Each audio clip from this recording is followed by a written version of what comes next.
સ્વામિનારાયણ સાક્ષાત અક્ષર પુરુષોત્તમ સર્વેભ્ય પરમં શાંતિ આનંદમ સુખમર્પયેત. શ્રી સ્વામિનારાયણ ભગવાનની જય. શ્રી અક્ષર પુરુષોત્તમ મહારાજની જય. શ્રી ગુણાતીતાનંદ સ્વામી મહારાજની જય. શ્રી પ્રમુખ સ્વામી મહારાજની જય.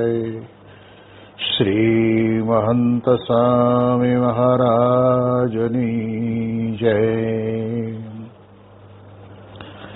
પ્રગટ ગુરુ હરિ પરમ પૂજ્ય મહંત સ્વામી મહારાજની આજ્ઞા અને આશીર્વાદથી આપણે બધાએ નિત્ય પ્રાતઃ કથાનો લાભ લઈ રહ્યા છીએ. આજે આપણા માટે જુલાઈ મહિનાની 12મી તારીખ અને શુક્રવારનો મહાપવિત્ર દિવસ છે અને 1305મી સભા થાય છે અને કહત હૈ સહજાનંદ વિષય ઉપર 956મો દિવસ થાય છે. ભગવાન સ્વામિનારાયણ ગરડા પ્રથમ પ્રકરણ 60ના વચનામૃતની અંદર આપણને વાત કરે છે કે ભગવાનને વિશે અતિશય પ્રીતિ થવાનું કારણ તો કહેવાય છે કે આત્મનિષ્ઠા, પંચ વિષયનું તુચ્છપણું અને ભગવાનનું અતિશય મહાત્મય આ સમજાણું હોય તો આપણને કહેવાય છે કે એ પ્રમાણે કે ભગવાનને વિશે વિશેષ પ્રીતિ થાય. હવે આગળ મહારાજ વાત કરતા કહે છે કે એવી રીતના જે જગત સંબંધી તુચ્છ વિષયના સુખમાં હું શા માટે પ્રીતિ કરું, એવી રીતે ભગવાનના મહિમાનો વિચાર કરે અને વળી એમ વિચારે જે ભગવાનને ભજતા થકા પણ જો કોઈક ખોટ રહી જશે ને કદાપી જો ભગવાનના ધામમાં નહીં જવાય ને ઇન્દ્રલોક તથા બ્રહ્મલોકને વિશે ભગવાન મૂકશે તોય પણ આ લોકના કરતા તો ત્યાં કોટી ગણા વધુ સુખ છે એવો વિચાર કરીને પણ આ સંસારના તુચ્છ સુખ થકી વાસનાએ રહિત થવું અને એવી રીતે ભગવાનનો મહિમા જાણીને વાસનાએ રહિત થાય છે ત્યારે પછી એને એમ જણાય છે જે મહારાજ આપણને આજે બ્રહ્મ વાક્ય કહે છે એની અંદર એક વાત તો આપણને એવી સમજવા મળે છે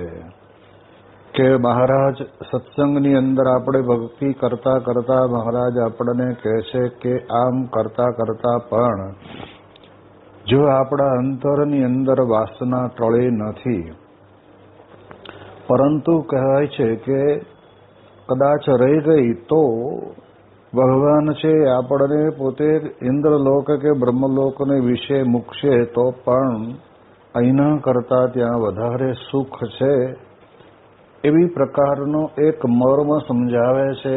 એમ સમજીને આપણે ઇન્દ્રલોક કે બ્રહ્મલોકને વિશે જવાની વાત નથી, પણ આપણે અક્ષરધામમાં જવાનું છે એ વાતને વિશેષ દ્રઢતા મળે એટલા માટે થઈને મહારાજ પોતે આ પ્રમાણેની વાત કરે છે. અને આવો જો વિચાર આપણને અંતરની અંદર આવે તો પછી સંસારના તુચ્છ સુખ થકી વાસનાએ રહિત થવું અને એવી રીતે ભગવાનનો મહિમા જાણીને વાસનાએ રહિત થાય છે. ભગવાનનો અપરંપાર મહિમા છે. એ મહિમાની અંદર વિશેષ કરીને આપણને આ લોક કરતા બીજા બધા અન્ય લોકને વિશે અનંત ઘણા સુખ છે, પણ એ સુખ કરતા પણ મહારાજ આપણને અન્ય વચનામૃતની અંદર કહે છે કે ભગવાનના સ્વરૂપના દર્શનની અંદર જે એક નિમિષ માત્રના દર્શનની અંદર જે સુખ રહ્યું છે એવું સુખ અનંત કોટી બ્રહ્માંડના સુખને વારી ફેરીને નાખી દઈએ તો પણ એ મૂર્તિના દર્શનની અંદર જે સુખ સમાયું છે એવું બીજે છે નહીં.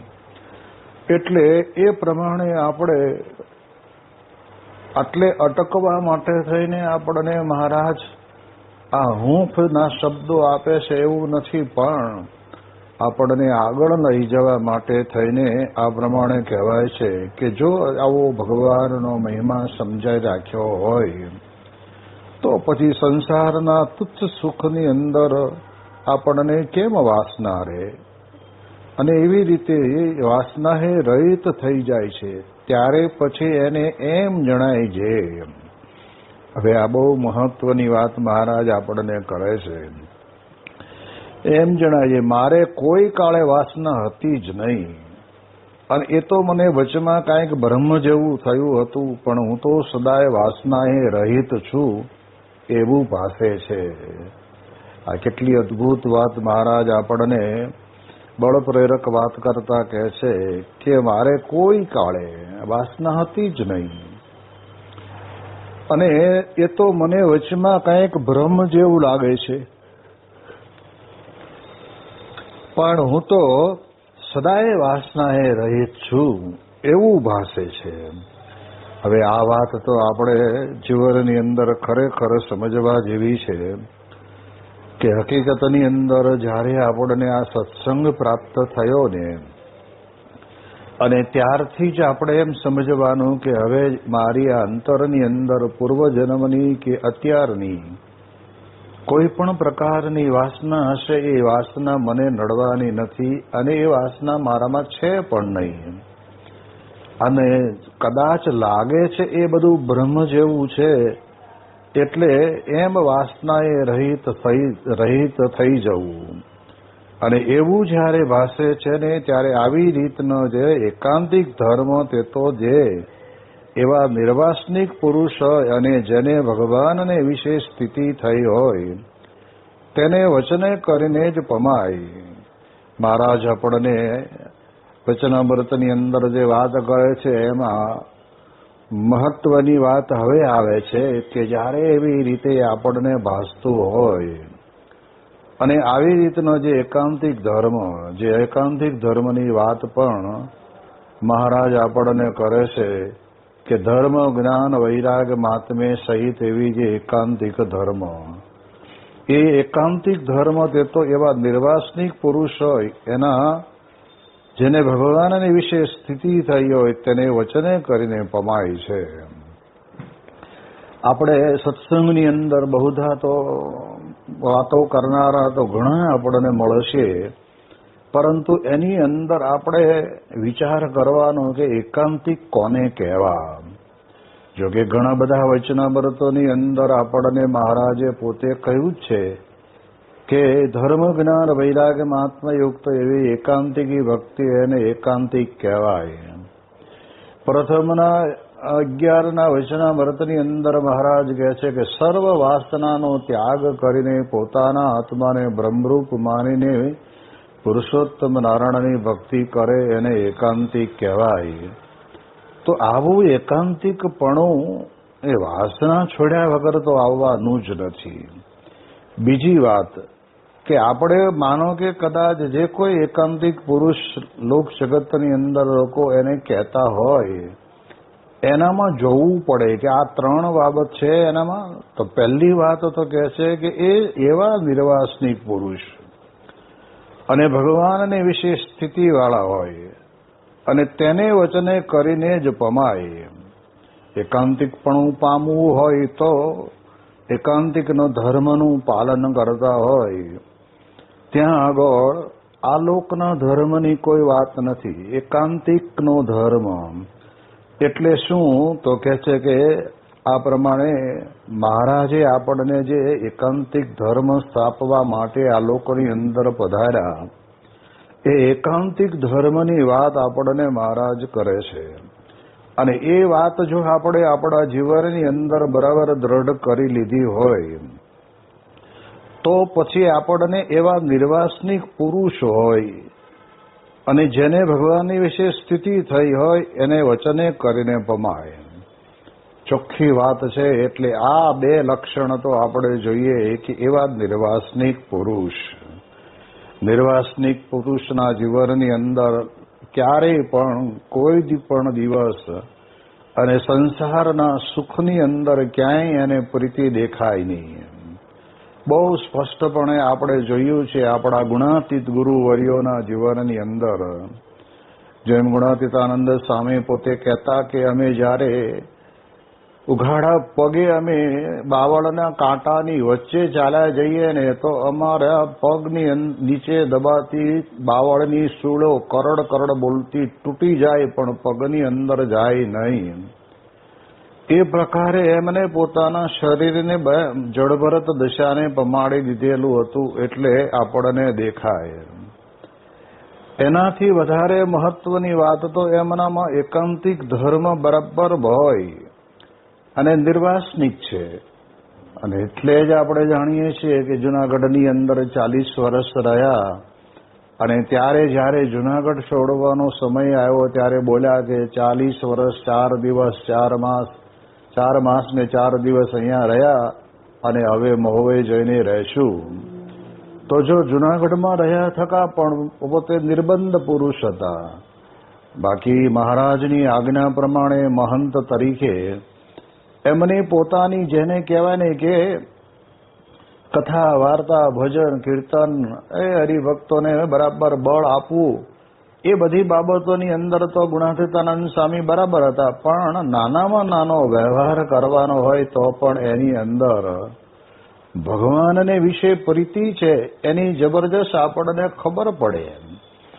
જેમ કુઠારની અંદર સેવા કરનાર સંતે ગુણાતીતાનંદ સ્વામીને જઈને કહ્યું કે સ્વામી ઘીવાળો આવ્યો છે અને હવે કથા પૂરી કરો અને ઉતાવળ કરે છે. અને ત્યારે ગુણાતીતાનંદ સ્વામીએ કહ્યું કે ઘીવાળાને કહી દો કે એને ઉતાવળ હોય તો જાય પછી આવે. જો એક નાની એવી બાબતની અંદર પણ ભગવાનની કથા વાર્તા છે ને એ ભગવાનની મૂર્તિ છે. આપણને મહારાજે બહુ સ્પષ્ટપણે કહ્યું છે. કારણ કે આપણે કઈ અખંડ ભગવાનના સ્વરૂપના દર્શન કરતા રહીએ એવું તો આપણને બનવાનું નથી. માનો કે આંખ બંધ કરીને એ મૂર્તિને અંતરમાં ધારીએ તો પણ દેહ ભાવની અંદર પડેલા હોય એટલે આપણને ઊંઘ આવી જાય અથવા તો પછી બેઠા બેઠા કેડ દુખવાનું શરૂ થાય, કંટાળો આવે, આવું બધું બને. જ્યારે અહીંયા તો આપણને સમજાય છે કે અખંડ ભગવાનમાં વૃત્તિ રાખનાર ગુણાતીતાનંદ સ્વામી ભગવાનની કથા વાર્તામાં પણ અખંડ રહેતા. એ ક્યારેય ખંડિત થવા દેતા નહીં. અને એટલે જ ગુણાતીતાનંદ સ્વામીએ કહી દીધું. અને ત્યારે તે વખતે પેલો ઘીવાળો કે ના બાપજી મારે કોઈ ઉતાવળ નથી, એ કારે આટલું બધું ઘી તો તમે જ લેશો ને બીજું કોણ લેવાનું છે, એટલે હું તો બેઠો છું તમારી કથા સાંભળું છું. ત્યારે જો આપણને ખ્યાલ આવે કે સંસારિક પ્રવૃત્તિ એટલે મંદિરની પ્રવૃત્તિની અંદર પણ ગુણાતીતાનંદ સ્વામી કાંઈ ચોટેલા નહોતા. અને એટલે જ ઓલા મહાત્માઓ આવ્યા ને અને ત્યારે એમને કહ્યું કે આ મંદિરના મહંતને અમારે મળવું છે. અને ત્યારે ગુણાતીતાનંદ સ્વામી પોતે સભા મંડપની વચ્ચે જે ચોક હતો એ ચોક આ પ્રમાણે કહેવાય છે કે હાવણો લઈને વાળતા હશે. અને કહ્યું કે જાઓ હમણાં તમને ગાદી ઉપર ત્યાં સભા મંડપમાં મળશે. એટલે સ્વામી પોતે બધું કામ પતાવી અને ત્યાં આગળ હાથ પગ ધોઈને ગયા. અને ત્યારે એને કહ્યું કે તમે આ મંદિરના મહંત છો? તો કે હા. તો તમે તો હમણાં હાવણો લઈને વાળતા હતા. તો જો એમના અંતરની અંદર પણ મહારાજે આપેલી જે આ પ્રમાણની કહેવાય છે કે જે મહંતાઈનું પદ એ પણ એમને મન તો કોઈ મહંત તરીકેની ગણના હતી જ નહીં. અને પછી પૂછ્યું પ્રશ્ન કે તમે કેટલા વર્ષથી છો? અને ત્યારે સ્વામીએ કહ્યું કે આટલા વર્ષ થયા. તો કે એનું કારણ શું? અને ગુણાતીતાનંદ સ્વામીએ પોતાની જુનાગઢ સભા મંડપમાં જોડી ટીંગાતી હતી એ જોડીની અંદર રહેલી પૂજા ખોલી અને એમાં ચંદન ઘસવા માટેની કાચલી, તિલક કરવાનું લાકડાનું તિલકિયું અને ચાંદલો કરવાનું લાકડાનું ચાંદલિયું, આ બધું જોયું ત્યારે હવે આમાં અમને કોણ કાંઈ કંઈ કરે. એટલે એ પ્રકારે જ્યારે પોતે એકાંતિક ધર્મને પામેલા હતા અને ધર્મનું બરાબર યથાર્થ પાલન કરતા હતા, એટલા માટે થઈને ઓલા જે મહાત્માઓ મળવા આવ્યા હતા એ બધા અચંબોમાં પામી ગયા કે આ બહુ કહેવાય. એટલે જ્યારે પણ આ લોકની અંદર એકાંતિકનો ધર્મ એટલે એ આવી રીતે મહારાજે આપેલી જે મર્યાદા એની અંદર સ્વામી પોતે સદાયને માટે રહ્યા એમ ભગતજી મહારાજ, શાસ્ત્રીજી મહારાજ, યોગીજી મહારાજ અને પ્રમુખ સ્વામી મહારાજ અને વર્તમાન કાલે મહંત સ્વામી મહારાજ રહે છે.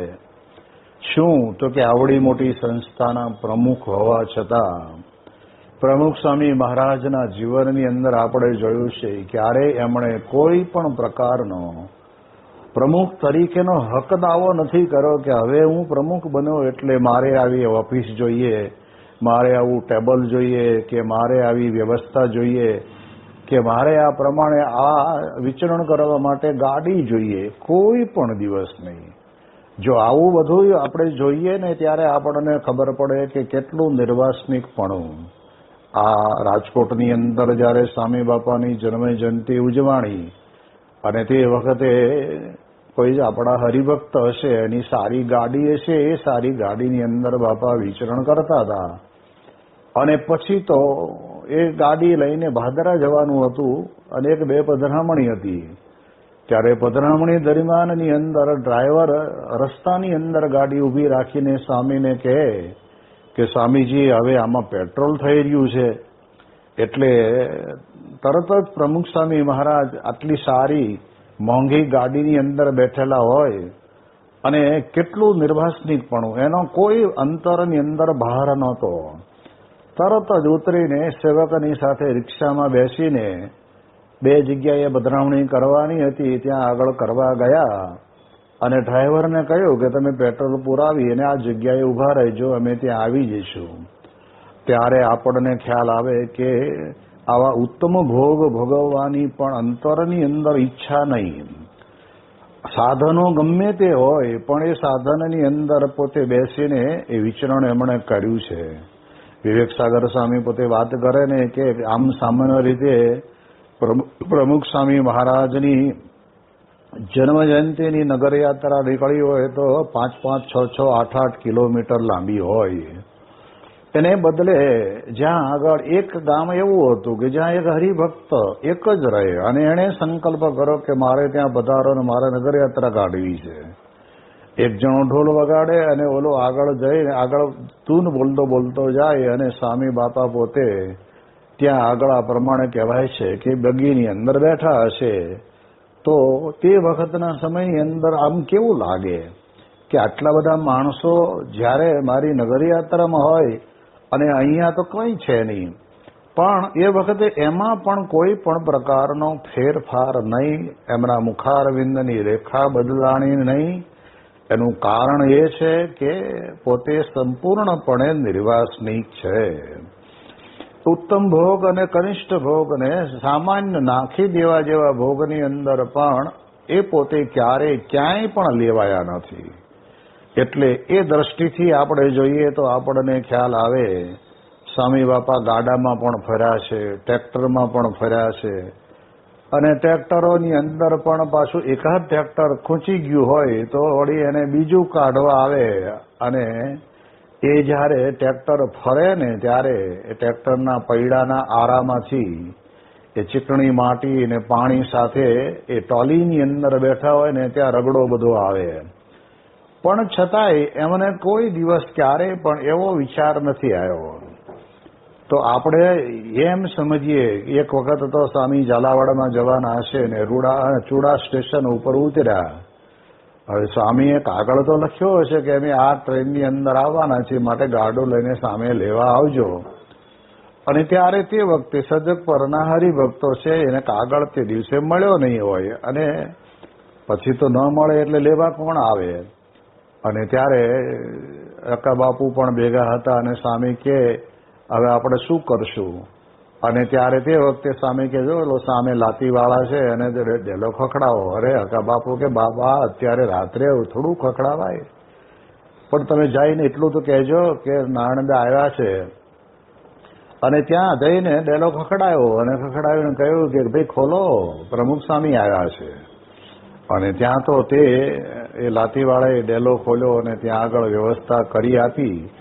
એ સુતા સવારે નાહી ધોઈ પૂજાપાઠ કરી અને પછી ગાડું આવ્યું હશે એમાં ગયા. મૂળ કહેવાનો અર્થ કે એવા સંજોગ જ્યારે ઊભા થાય ને ત્યારે પણ સ્વામીશ્રી પોતે સદાયને માટે નિરાળા પવિત્ર હૃદયથી પોતે આમ સામાન્ય જીવન જીવતા હતા. અમે જ્યારે 1968ની અંદર સારંગપુરથી ઘોડાગાડીમાં બેસીને બોટાદ ગયા, બોટાદથી ટ્રેનમાં બેસીને નિંગાળા થઈ અને ત્યાંથી ગઢડા ગયા. અને ગઢડા ગયા ત્યારે ત્યાંથી આપણા મંદિરે જવાનું હતું. અને ભગવાનની ઈચ્છાથી ત્યાં ગઢડા રેલવે સ્ટેશન ઉપર એક મુસલમાન જેને કહેવાય કે ઘોડાગાડી વાળો કાયમ લગભગ હોય જ, એ જોઈ જાય એટલે તરત જ બીજું વિચાર ન કરે. બીજા પેસેન્જરને લેવાને બદલે સ્વામીને પોતાને બેસાડી અને આપણા ટેકરાવાળા મંદિરે આપણને ત્યાં પહોંચતા કરી દેતા. તો એ પણ અમે અનુભવ્યું. ત્યાંથી વળી પાછા નિંગાળાથી લગાતા ગરડાથી નિંગાળા આવ્યા, નિંગાળાથી ગાડી બદલી, ધોળા જંકશન આવ્યા, ત્યાં ગાડી બદલી, ત્યાંથી જેતલસર આવ્યા, ત્યાં ગાડી બદલી અને ત્યાંથી ગોંડલ આવ્યા. હવે આ પ્રમાણે સંસ્થાના પ્રમુખ હોવા છતાં પણ એમને પોતાના જીવનની અંદર કોઈ ઉત્તમ ભોગની ઈચ્છા રહેલી નહીં. આવી રીતે પ્રમુખ સ્વામી મહારાજ પોતે વિચરણ કરતા કરતા આ પ્રમાણે કહેવાય છે કે બધી જગ્યાએ ફર્યા છે. ગુજરાતની અંદર 17,000 ગામડાઓમાં જ્યાં જવાનું થયું હોય ત્યાં એવી જ રીતે ગયા છે. એમાં બોરું કરીને ગામ છે, પૂજ્ય નારાયણ ભૂષણ સ્વામીનું ગામ, અને ત્યાં 3 દિવસની પારાયણ, અને એ ભાર પ્રદેશનું ગામ, અને એમાં એ ઉનાળાનો સમય. અમે લોકો તો સારંગપુર ભણતા હતા, પણ એક દિવસ જવા માટેની અમને બધાને ત્યાં આગળ આજ્ઞા મળેલી એટલે બધા ભણતા સંતો ત્યાં ગયા હતા. તો સ્વામી બાબા પધરામણી નીકળેલા અને અમે તો હમણાં આવશે હમણાં આવશે હમણાં આવશે. પણ સ્વામી જ્યાં પધરામણી કરે ને ગામની અંદર એ ભાલની માટી છે ને એકદમ દળ ઝીણો થઈ ગયો હોય, પાવડર જેવો, ગાડાના પૈડા વડે કરીને. અને એ પધરામણીમાં પગ મૂકતા મૂકતા હાલો ને એટલે એમાંથી માટીનો દળ ઉડે. જેમ આંખની પાપણો ઉપર ઉપર આવી ગયો હોય, મોઢા ઉપર આવી ગયો હોય, પગમાં પહેરેલા ચપ્પલ કે મોજડી ઉપર માટી એ દળ આવી ગયો હોય, આવી રીતે.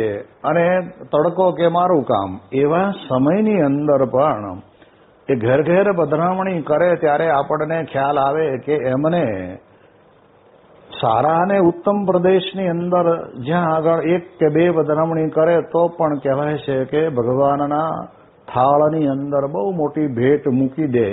એટલા માટે ત્યાં જવાનું છોડી દઈને સર્વત્ર ગયા છે.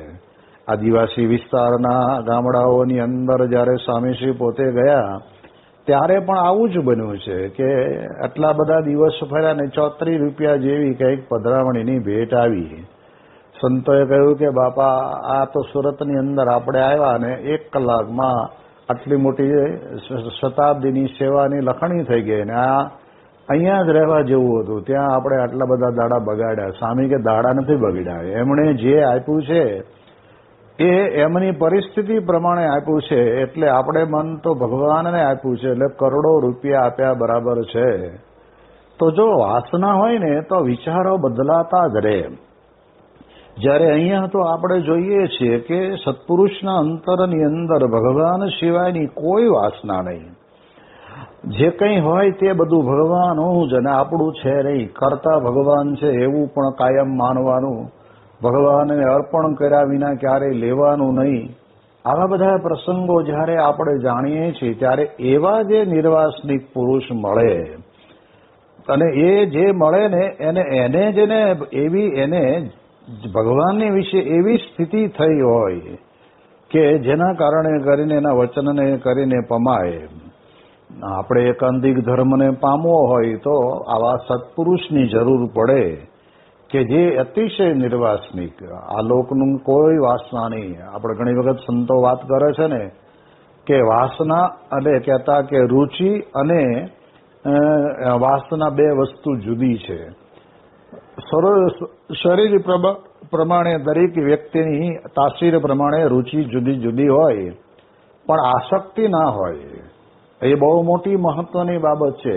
સત્પુરુષના જીવનની અંદર આપણે જોયું છે કે સ્વાભાવિક રીતે પોતાને રુચિ ગમે તે હોય, પણ એ રુચિવાળું ન મળ્યું તો પણ એમને કોઈ દિવસ ક્યારેય પ્રશ્ન કર્યો નથી.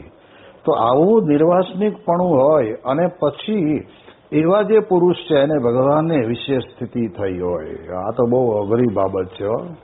આપણે ખાલી માત્ર પૂજામાં 5 મિનિટની માનસી કરીએ, એમાંય આપણને ભગવાનની સાથે વાતો કરતા કરતા ક્યાંક ઝોકું ખાઈ જઈએ અને ક્યાં તો આપણી આંખ ઉઘડી જાય, કાં તો ઘરની અંદર રસોડામાં ચાની રકાબી હેઠી પડી હોય અને તૂટી હોય ત્યાં આપણો વિચાર પહોંચી જાય. પણ પ્રમુખ સ્વામી મહારાજને નજરો નજર જોયા.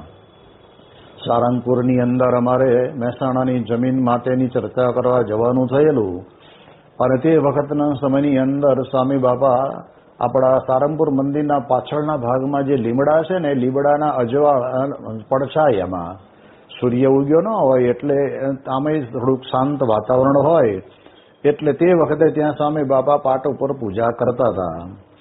અને એવા સમયની અંદર ત્યાં આગળ એક પક્ષી પોતે ત્યાં આગળ આવે છે અને ઉડીને સ્વામી બાપાની પાટ ઉપર બેસે છે.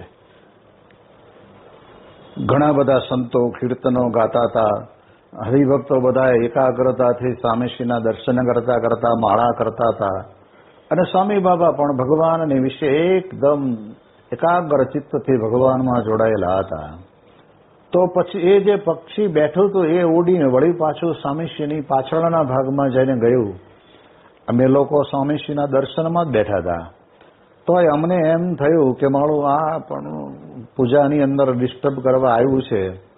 તો આપણને એવો પણ વિચાર આવે કે મારું કેટલું ભાગ્યશાળી કે એને પ્રમુખ સ્વામી મહારાજ પોતે જે પાટ ઉપર બેસીને પૂજા કરે છે એ પૂજાની પાટ ઉપર બેસવાનો આવો અવસર પ્રાપ્ત થયો, કેટલો ભાગ્યશાળી એમ આપણને વિચાર આવે.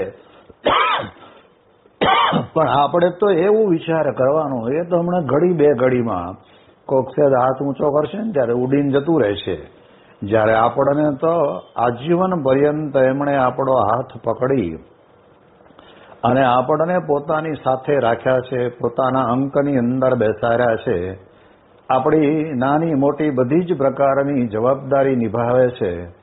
આપણે હાજા માંદા હોઈએ, ભણતા લખતા હોઈએ, સંગીત શીખતા હોઈએ કે પછી રસોડાની સેવા કરતા હોઈએ કે ગ્રામ્ય વિચરણની સેવા કરતા હોઈએ, એ બધાની અંદર આપણે આમ જોવા જઈએ તો કાંઈક ને કાંઈક વસ્તુની જરૂર પડતી હોય તો આપણે બાપાને વાત કરીએ અને તરત જ એ આપણને સંપૂર્ણપણે એની વ્યવસ્થા કરાવી દે. પોતા માટે આવેલું હોય ને તો એનો પણ ત્યાગ કરી દેતા લેશ માત્ર એમને વાર લાગે નહીં. એટલે એ દ્રષ્ટિથી આપણે વિચાર કરવાનો કે ભગવાનમાં સ્થિતિ થઈ હોય, એમને ભગવાન સિવાય બીજે ક્યાંય વૃત્તિ રહેતી જ નથી. સ્વામીજીને દર્શન કરતી વખતે પણ આપણે જોયા છે, યોગીજી મહારાજને પણ દર્શન કરતા જોયા છે. ગરડાની અંદર ગોપીનાથજી મહારાજના મંદિરની અંદર જ્યારે દર્શન કરે ત્યારે યોગી બાપા પોતે પોતાના હાથે એ ત્યાંની જાળી પકડી અને નિરખીને મહારાજના દર્શન કરે. આ જ રીતે પ્રમુખ સ્વામી મહારાજને પણ અમે દર્શન કરતા કરતા જોયા છે. એવી જ રીતે એકાગ્રતાથી એ મહારાજે વચનામૃતમાં કહ્યું છે કે ભગવાનના દર્શન કરીએ ત્યારે આડી અવળી એ આપણે કહેવાય છે કે વૃત્તિ ફેલાવી નહીં, એકાગ્રતાથી દર્શન કરવા. આ તો અખંડ ભગવાનમય બનેલા છે. હવે એવા જે ગુણાતીત સત્પુરુષ છે એને ઓળખવા માટે આ એક સ્થિતિ થયેલી હોવી જોઈએ. આ વાતો ભગવાનની કરીએ અને કરીએ એટલે લોકોને સારું લાગે, લોકો તાળીઓ પાડે એટલે આપણને ગમે પણ ખરું, પણ આપણે એના જ પ્રેરક બળની અંદર ગમે તેટલા કલાકો સુધી કથા કરવી પડતી હોય તો આપણે કરતા હોઈએ છીએ. જ્યારે આ સત્પુરુષને તો અખંડ ભગવાનમાં સ્થિતિ, અને એટલે જ ગુણાતીતાનંદ સ્વામી પોતે બોલ્યા ને કે અમને એક પલ માત્ર, ક્ષણ માત્ર પણ જો ભગવાનની વિસ્મૃતિ થાય ને તો આ અમારું માથાનું તાળવું ફાટી જાય એવું જબરજસ્ત વહમું લાગે. એટલે એ દ્રષ્ટિથી આપણે વિચાર કરીએ તો એકાંતિક જે સત્પુરુષ છે એનું વિશિષ્ટ લક્ષણ આપણને આ વચનામૃતની અંદર સમજાયું છે. એની વિશેષ વાતો આપણે આવતીકાલે કરીશું. શ્રી સ્વામિનારાયણ ભગવાનની જય.